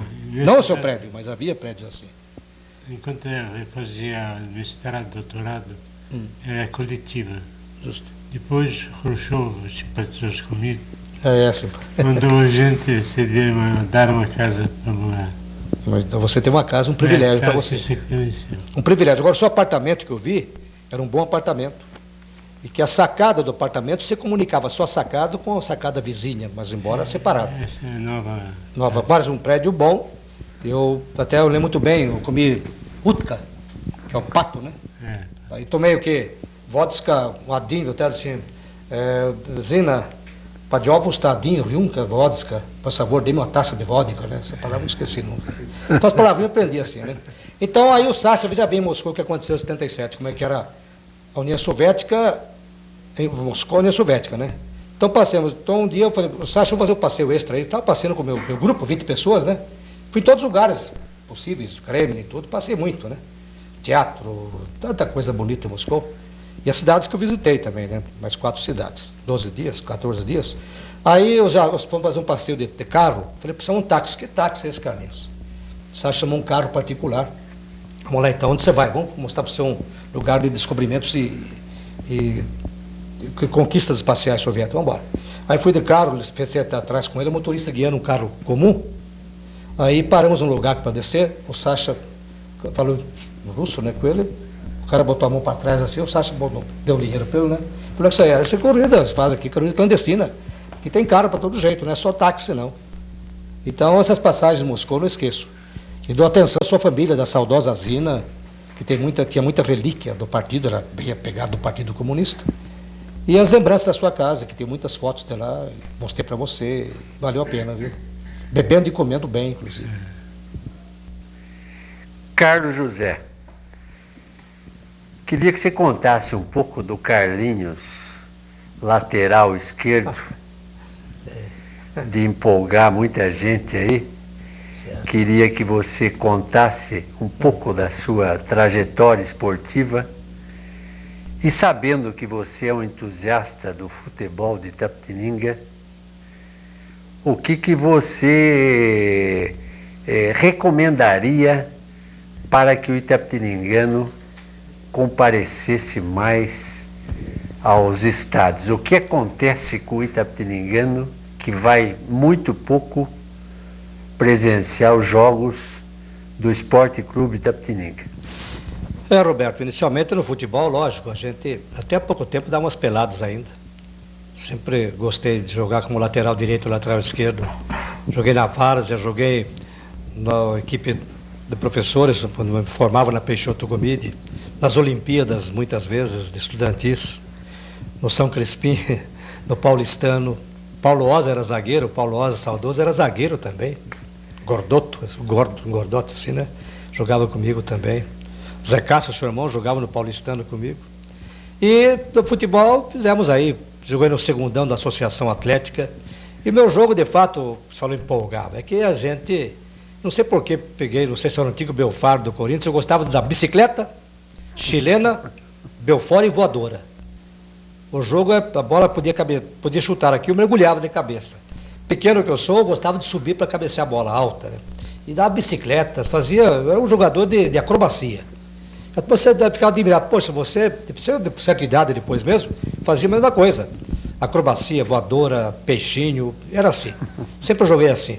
E no futebol, acompanhando desde o tempo do CAS, da associação, e também do Derac, quando nasceu no futebol amador, o futebol cresceu, depois vieram o estádio do CAS inacabado, o estádio do Derac, a associação parcialmente terminado. Houve uma fase áurea do futebol, associação em casa na rivalidade, depois apareceu o Derac, cresceu, apoio do departamento, o futebol profissional surgiu, com as dificuldades tamanhas que temos por aí, provavelmente hoje no interior, grandes cidades padecem, imagine a nossa. O que falta realmente, inicialmente, é um bom estádio. Oxalá tenhamos ainda aquilo que foi um projeto brilhante do ex-prefeito Barbaraco para que alguém execute isso, um estádio econômico e bom. Primeiramente, um bom estádio que acomode bem a público, para com capacidade maior, que a cidade já tem população, possa dar a Itapetininga um clube em promoção de divisão. Estamos hoje no grupo, na Série A, B1B.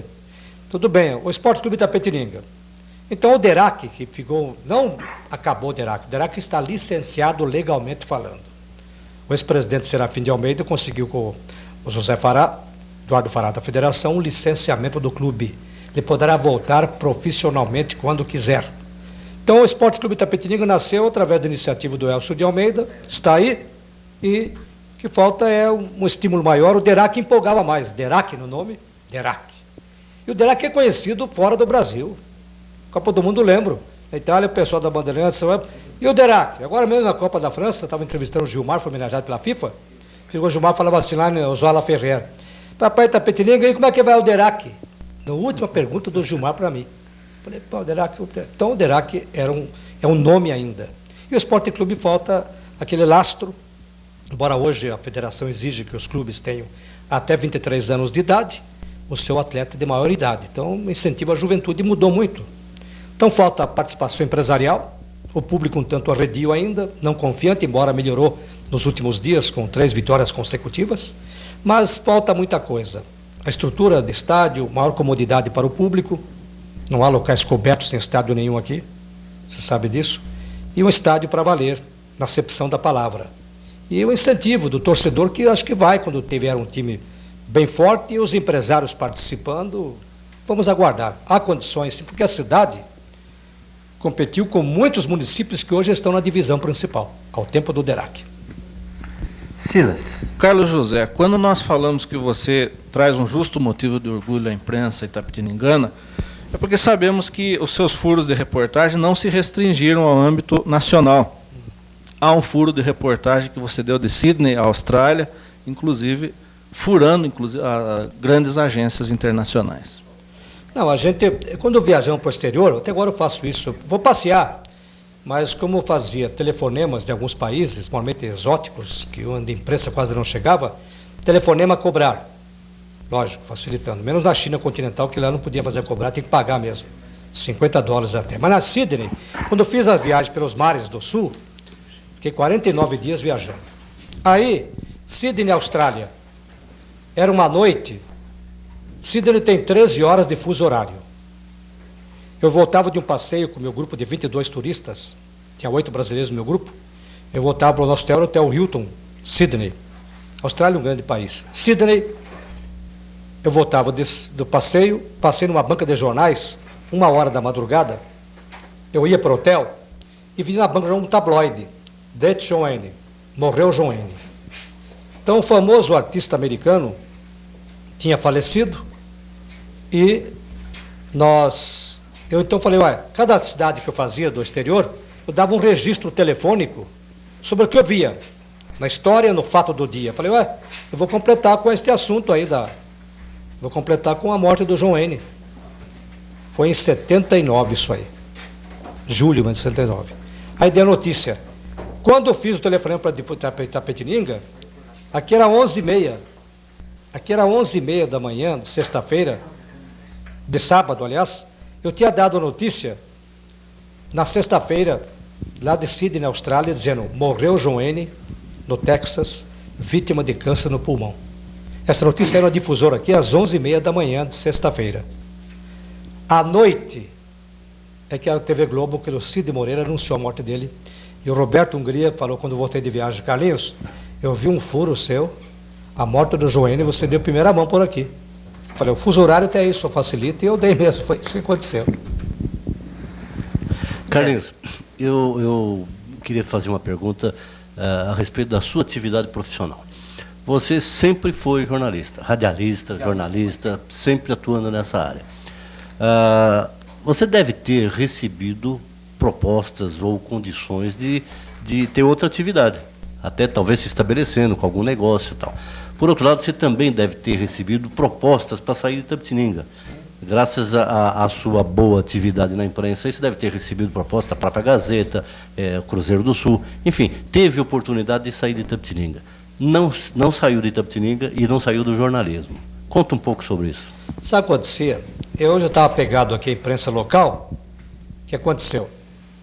Morando com a minha mãe viúva, querida mãe, santa mãe, com a minha irmã, muito apegado à mãe, educação, tudo mais. Na Gazeta Esportiva, o Miguel Munhoz, grande comentarista, muito amigo meu, me incentivou muito, grande comentarista, amigo da cidade. Carlinhos, você quer vir para cá? Aí eu falei, mãe, vou deixar Itapetininga, morar em São Paulo, trabalhar na Gazeta Esportiva, onde a Gazeta era sediada na Casper Libero, naquele prédio Tio Ruff, no 6º andar, aquele prédio tradicional na esquina. Eu falei, olha, mãe, não pode deixar minha mãe, pegado muito a minha mãe. Foi difícil. No Cruzeiro do Sul fiquei 20 anos praticamente, fazendo agência e correspondência. E fiquei assim, tinha oportunidade, tive, né? Na Gazeta Esportiva eu fui convidado, prova que eu fazia as reportagens, né? Revisão, tinha publicadas de imediato, tanto as reportagens artísticas, quando os artistas vinham aqui, do teatro, que vieram muitos aqui, eu entrevistava, todas as notícias de Itapetininga eram destacadas, como na Gazeta de São Paulo, então tinha um campo aberto lá. E se eu quisesse, eu teria oportunidade, eu não me empolguei. Talvez faltando um pouco, eu não sou tão ambicioso assim, embora eu não tivesse medo de enfrentar a imprensa maior em São Paulo, tinha já um lastro pequeno, mas suficiente para começar, e apego à família, igualmente a minha querida mãe. Porque na grande imprensa, você, sem dúvida nenhuma, faria muito sucesso, até a nível nacional. A gente, em algumas ocasiões, tem amizade com tantas pessoas da imprensa, é conhecido, nunca temi fazer reportagem nenhuma em qualquer circunstância. Mesmo na televisão em São Paulo, divulgando coisas de Itapetininga, a gente enfrentava a câmera com naturalidade, o pessoal até, não, a gente é do rádio, aprende, não tem medo, e sim. Então havia já um campo aberto, se eu quisesse me projetar e conseguir algo mais. Faltou um pouco, acho, não é empolgação, faltou ambição, talvez, e o apego familiar falou mais alto. E apego a Itapetininga também, que fique mais apegado à minha terra e à minha família. Roberto. Meu grande amigo Carlos José de Oliveira, o Carlinhos, há poucos instantes você declarou que voltaria a fazer tudo o que fez. E você, nessa atividade, fez sempre com alegria, com satisfação e com competência. Eu perguntaria, você teve frustrações nessa sua carreira? Não me recordo tanto assim. Talvez a frustração, ainda em pé, é que a gente, tentando crescer, aprendendo muito e tendo um pouco de experiência, e vendo colegas da imprensa que têm qualidades por aqui, no rádio, no jornal, não possam ganhar talvez uma expansão de qualidade, face ao investimento limitado que temos por aqui. Essa frustração, já que tínhamos condições de dar um pulo maior, já demos, mas para Itapetininga, pelo que temos de qualidade de colegas da imprensa, a frustração seria não termos dado um pulo ainda muito maior em investimento nos meios de comunicação, na qualidade do que pode e deve ser apresentado, que o pessoal faz hoje, já faz com sacrifício e muito bem, pelas limitações que eu sempre digo. Nível salarial, as condições técnicas, embora todos melhorassem um pouco o seu trabalho, a sua informação, isso melhorou, não há dúvida. Essa frustração existe neste aspecto. Na minha atividade, que não é muito ambiciosa, mas eu tenho o prazer de informar o povo o que eu tenho captado em notícia, entrevista, escrevendo, falando, isso me satisfaz muito. Quando o pessoal diz que a gente é útil pela informação dada, pela crítica construtiva divulgada, isso me satisfaz. Então as frustrações foram pequenas, mas essa, que a imprensa não possa ser ainda em nosso meio, tão, digamos, mais adulta que poderia ser. Mas eu louvo aqueles que se sacrificam e fazem o que podem com a limitação que tem. Carlos José de Oliveira, um assunto gostoso de se conversar, turismo. Você é considerado na nossa sociedade como o homem que desmistificou o turismo, parecia ser um negócio complicado. E hoje o itapetiningano, ouvindo você contar suas viagens, sua alegria de viajar, está viajando muito. Nós estamos com 4 agências de turismo na cidade.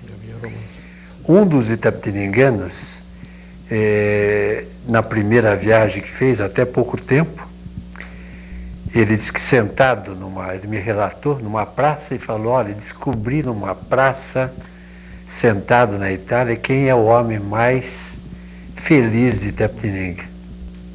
É o Carlos José de Oliveira, que não para de viajar. E realmente, a gente inclusive sente saudade daqueles relatos que você fazia na tribuna. Caderno de viagem. Ali era uma escola de geografia, de cultura, de atividades. E muito lido, né? Um espetáculo, espetáculo. Uma pena aquilo lá ter parado. Mas como é que começou isso em você? Qual é a próxima viagem? Acontece o seguinte, o Roberto e colegas, eu não sei, desde garoto, vendo cinema, lendo revistas, vendo jornais, eu via a Torre Eiffel, eu via as pirâmides do Egito, a Esfinge, eu vendo a Notre Dame de Paris, e vendo tanta coisa famosa no mundo todo, as danças havaianas, hula-hula, coisa e tal, falei, puxa, coisa, eu quero conhecer isso aí, preciso conhecer essas coisas. E botei na cabeça. Na minha família não tem ninguém apegado ao turismo. O único que não tem carro na família sou eu, que nunca me afeiçoei. Tinha 2 consórcios de carro, o DR, que estava aposentado do DR hoje. Eu tinha 2 consórcios, tinha um consórcio, uma vez ganhei por lance, talvez dei por lance, outro sorteio. Peguei o dinheiro, comprei dólar, quero viajar. Não tenho carro, não sei dirigir, não tenho carta, sou um caronista em casa, tem minha irmã, minha namorada tem carro, então estou bem servido, mas de carona, ou táxi, ou ônibus, mas não tenho carro. E o dinheiro aplicado, cada vez que eu viajava, custava um carro, mais ou menos, pagando em prestações. Comecei com a Hoje Turismo, 10 parcelas. Primeira viagem minha, internacional, foi em 1957, de navio para Argentina e Uruguai. Quem viajaria comigo? Viajaram 2 deles. Paulo Ozzi, Moraizinho, irmão do Lavo do Moraes Ugria, seu parente, e também Uracy Cardoso e Carlos José. 12 dias em Buenos Aires, 3 em Montevidéu. Pegamos uma embarcação no Santos, o Paulo Ozzi desistiu, fomos nós 3. Julho de 57. Uma linha Dodeiro, embarcação argentina de classe única, viajamos, ficamos 12 dias em Buenos Aires, ficamos 2 dias em Montevidéu, passeando à vontade, comendo o bom do melhor, primeiro batismo internacional. Agora já estivesse fazendo viagem depois pelo Brasil todo, viajei o Brasil todo, e comecei a botar na cabeça, olha, não é difícil, faço uma economia, vou pagar em prestação, fazer daqui 2 anos outra viagem, e assim foi. 2 anos viajava em julho sempre. Comecei pelo Bradesco Turismo em São Paulo, aqui não havia ainda Bradesco, nem havia turismo. Eu fiz o financiamento lá para fazer a primeira viagem, pequena volta ao mundo, em 1970, quando havia Expo Mundial em Osaka, no Japão. Fiquei 48 dias viajando com um grupo de 35 pessoas do Brasil. Foi o primeiro grande pulo. Depois me afeiçoei, pagava, fazia outra economia, pagava, dava uma entrada, comprava uns dólarzinhos, e assim foi. Falei, botei na cabeça, eu quero conhecer o Brasil todo, que conheci, graças a Deus. Só não conheci Cuiabá, embora conhecesse o Mato Grosso, e não conheci Teresina, no Piauí, porque não havia o voo de Maranhão para lá, não tinha voo nesse dia. Conheci tudo que tinha que conhecer, e revi alguns lugares. E no exterior, eu pagava assim, pagava em prestação, 10 pagamentos, mas o grande batismo internacional começou, graças ao seu saudoso sogro,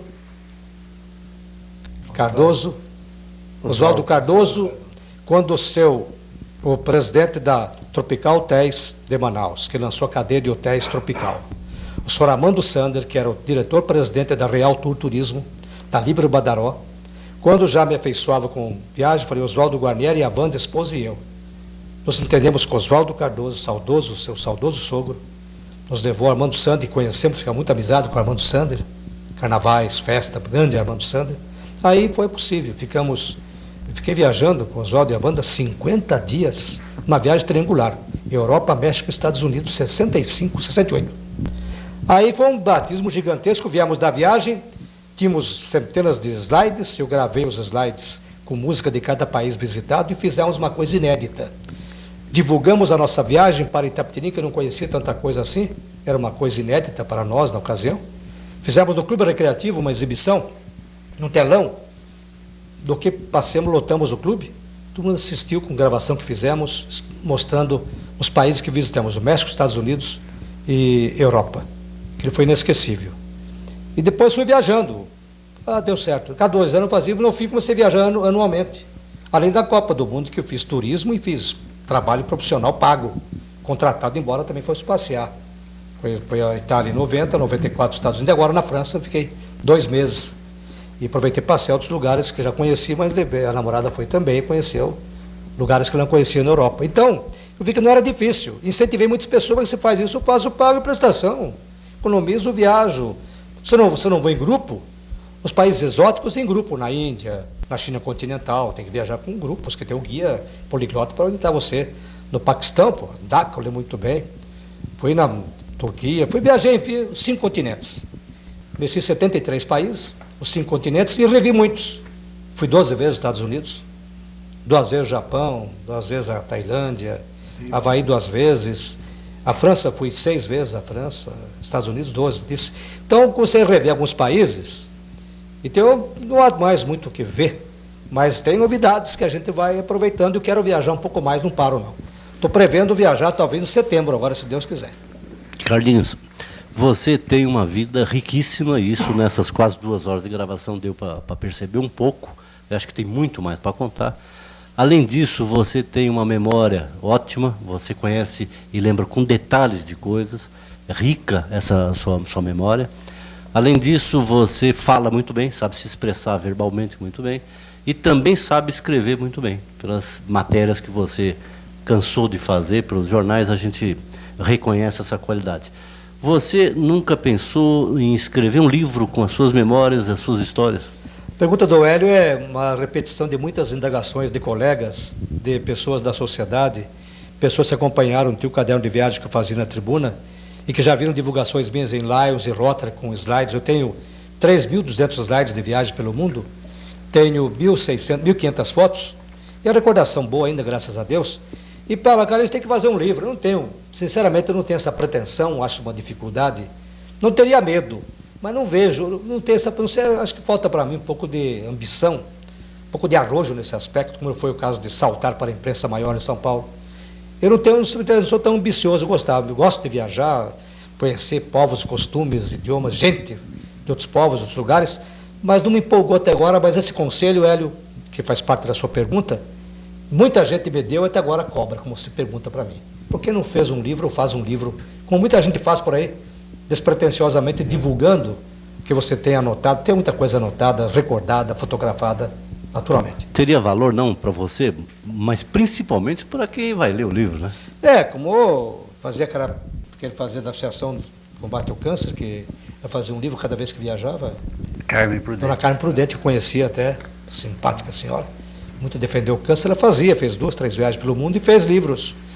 Eu não tinha essa pretensão, interessante, até agora me cobram, velho. Quem sabe, não sei. Ainda tem. Alberto.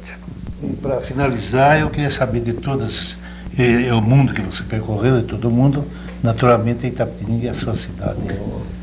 Eu quero, como faço, gosto de viajar, conhecer gente, povos, costumes, fotografar, mexer. Eu estou no programa turístico, se não há novidade, eu fuço para descobrir, como ainda descobre muita coisa que não está no roteiro turístico e são surpreendentes em alguns países. Mas eu gosto de ter o seguinte, a certeza que eu vou voltar ao meu Brasil e voltar especialmente em Itapetininga. E a minha família, isso me emociona muito, porque eu não sei como eu aprendi a adorar Itapetininga, ia pegar a família, eu gosto de viajar está distante, mas jamais esquecer Itapetininga e voltar e ficar sempre aqui, e morrer aqui. Carlos José, queria umas respostas rápidas suas. O assunto é como o Hélio falou, dá vontade de ficar um longo tempo aí, convocar o pessoal aí, Hélio, e tem muita coisa para a gente conversar. Então, respostas meio rápidas dentro de uma pergunta que o Alberto fez para você, tirando um pouquinho, saindo um pouquinho de lado. Ídolo itapetiningano vivo e ídolo itapetiningano falecido. Me conte. Olha, a gente conviveu com tantas pessoas, conheceu muitas pessoas, assim uma seleção que não é fácil fazer, hein? Eu lembro dessa pergunta feita ao Mário Mariano aqui no depoimento. Não é fácil, viu? Eu não cheguei a ter uma idolatria assim, confesso, por personagens. Primeiramente a minha família e minha mãe. pôr no pedestal como santa mulher, saudosa. Mas idolatria, eu tenho respeito, não esqueço uma figura, independentemente de confronto político que aconteceu em certa ocasião no bom sentido, um Ciro Albuquerque como um homem de qualidade inesquecível, pelo que ele fazia, independentemente, como fui testemunha, para cuidar de pessoas mortas de São Paulo, para traslado de corpo para cá. Eu lembro, Ciro Albuquerque eu coloco como pessoa a ser imitada, um estadista de fato, um senhor respeitável, Ciro Albuquerque. Na administração, muitas pessoas, eu mais recentemente coloco no pedestal, pelo que eu pude me surpreender com a sua qualidade, um Ricardo Barbará, sem menosprezar os outros prefeitos. Eu entendo que todos os prefeitos procuram fazer o melhor por Itapetininga, dentro das suas limitações. Mas eu, sem desmerecer os demais que muito fizeram por aqui, todos têm uma parcela de contribuição ao progresso da cidade. Uma pedrinha aqui, uma pedrinha colar. Mas eu ponho o Ricardo Barbará, sem assunto político, partidário, pessoal, por admiração. Ciro Albuquerque como um homem também de respeito. Essas pessoas eu projeto, embora tenhamos muitas pessoas. E na sociedade eu coloco uma figura que eu conheci pela honestidade, pela dedicação, figura saudosa na sociedade. Embora não quero aqui desrespeitar ninguém, porque há tanta gente para ser mencionada, mas um José Lembo. Volta à política? Rapidamente. Estou sendo assediado outra vez e acho que não posso faltar a nova eleição. Eu acho que eu não estou muito empolgado não, viu? Fiquei um pouco desapontado. A gente se desaponta, embora a eleição, para entrar na luta e ganhar ou perder. Pelo que eu tentei fazer na Câmara como vereador em 8 anos, pela votação crescente que eu tive na primeira eleição, na segunda maior, na terceira bem mais, não fui eleito, fiquei, sinceramente, como fica todo político que confia pelo trabalho realizado, que mereceria talvez ser eleito outra vez, não fui, fiquei um pouco desapontado, não estou afastado, tenho minhas controvérsias no partido, no bom sentido e com razão, mas estou no PSTB ainda, sou militante, pertenço à diretoria executiva municipal, mas por hora, os conselho até familiar e de tantas pessoas, muitos me aconselham, tem que participar, lutar outra vez, voltar à Câmara. E outros dizem, não, fique por aqui, não vale a pena, você já foi injustiçado. Eu tenho dúvida, não posso adiantar nada nesta data. A comunidade sentiu-se decepcionada com a sua derrota. Torceu muito por você, mas não deu certo. Mas eu, antes disso que você colocou, chorei. Um telegrama que você mandou para mim. Quando fui derrotado, não fui eleito, todo mundo chorou em minha casa com o seu telegrama. Isso eu não esqueço nunca, Roberto. Isso é uma passagem Foi muito sincero, da política sensacional, um texto bonito que eu chorei muito, com todos em casa. Por isso eu estou aqui emocionado, recordando a sua manifestação. Hélio Rubens. Ô Roberto, eu vou propor ao Roberto, para o Carlinhos, um ping-pong final, né? Algumas coisas bem rápidas, algumas perguntas para você poder temos colocar algumas coisas. Eu falo alguma pergunta e você responde rapidinho. Maior entrevista? Olha, pela época, eu fiz tantas entrevistas, são muitas que eu fiz, eu acho que pela época, não falando no futebol, Copa do Mundo, que ele está com a Copa do Mundo, com todos os valores lá com a seleção, é empolgante isso, porque eu falo de lá para Itapetininga. Mas a Marta Rocha, por ser um furo que eu fiz em 1960, porque a Marta Rocha ninguém havia entrevistado ela, Hélio. E a pior entrevista? A pior entrevista, essa pergunta sua é delicada, pior entrevista, vamos ver se eu consigo lembrar, foram tantas que eu fiz, meu Deus do céu. Será que eu vou lembrar da pior entrevista? Eu não tive uma entrevista assim desapontadora na minha vida, escrevendo, falando. Talvez aquela que não fez. Ou talvez aquela que não tivesse feito realmente, mas uma pior assim, eu não consigo me recordar, isso, me perdoe. Porque eu fiz tantas, tenho certeza que algumas foram decepcionantes, ao lado de outras que foram boas, mas a Marta Rocha, como repercutiu a nível nacional, porque foi o primeiro a entrevistá-la, no primeiro ano de viuvez dela, na casa dela em Salvador, isso marcou muito. Carlos José, o Museu da Imagem e do Som viveu hoje uma noitada deliciosa. Recordamos muita coisa a gente gosta muito de conversar com você, os meus irmãos, quando aparecem em Itapetininga, tem qualquer coisa, vamos chamar o Carlinhos, que a gente gosta muito de conversar com você. Permita-me no seu complemento, para lembrar como é interessante o contato, tocando mais uma vez na sua simpática família. José Cássio Soares Hungria estava na Espanha, escreveu-me de lá. E, Carlinhos, você tem que dar um jornal informativo aqui. Estou na Espanha há bom tempo, quero saber o que se passa no Brasil e Itapetininga. O que eu fiz então? Eu fiz uma carta tipo mini-jornal e mandei para o Zé Cássio. Em compensação, ele mandou para mim uma piada, que eu não posso dizer aqui, uma piada que era sucesso em Madrid, tornou sucesso aqui quando passei, através da informação dele, para outras pessoas também. Então são coisas assim que vale a pena ser recordadas, viu? Temos muita coisa para conversar, muita mas fica coisa. uma outra oportunidade. Mas algumas que não podemos contar, né? Carlinhos, então o Museu da Imagem e do Som fica muito agradecido pelas suas narrativas interessantíssimas, pelos fatos políticos e de esporte, da sua vida profissional, social, em vários setores. Você é um participante ativo em vários segmentos nossos. Nossos parabéns, continue nessa trajetória. É um patrimônio de Itapetininga. Patrimônio, é a cara da cidade de Itapetininga. A cidade realmente se vê envaidecida de contar com Carlos José. Personalidade assim. Personalidade, nós precisávamos mais Carlos José. Nossos parabéns. Essa nossa reunião, Carlinhos, tem o apoio total da SP Sul TV e a 3M do Brasil, que nessa oportunidade nós agradecemos de coração essa participação no projeto cultural Museu da Imagem e do Som. Nós que agradecemos a todos os colegas que aqui participaram das perguntas a mim endereçadas. Oxalá tivesse eu correspondido nos depoimentos prestados, foram sinceros, de coração, naquilo que eu pude responder, naquilo que eu fui indagado, mas é a minha informação. Oxalá possa, com essas informações, contribuir para divulgar algo mais e mais da nossa querida e sempre lembrada e morredora Itapetininga.